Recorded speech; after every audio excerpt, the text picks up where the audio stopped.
Presidente, lei ha dichiarato lo stato di calamità per l'emergenza del maltempo, cosa chiedete al governo?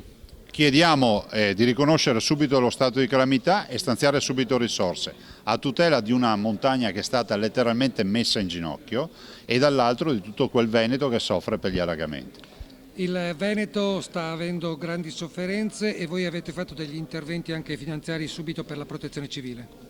Oltre allo stato di calamità decretato dal sottoscritto è un primo stanziamento per le spese urgenti di 1 milione di euro a favore di tutte quelle comunità, quei sindaci che sono in grossa difficoltà. Perché si arriva a questa situazione dopo pochi giorni di pioggia? Ma perché di pioggia ce n'è stata tanta, abbiamo superato i livelli del 2010, questo a dimostrazione che le 925 opere che abbiamo fatto hanno tenuto. 2010 è stata la grande alluvione, c'è questo rischio ancora? Il rischio c'è sempre, anche perché il clima è cambiato, dobbiamo continuare con le opere e dobbiamo pensare che il governo dovrà assolutamente finanziare il nostro piano generale che vale 2 miliardi di euro. In montagna il blackout elettrico, voi chiedete degli interventi in questa materia?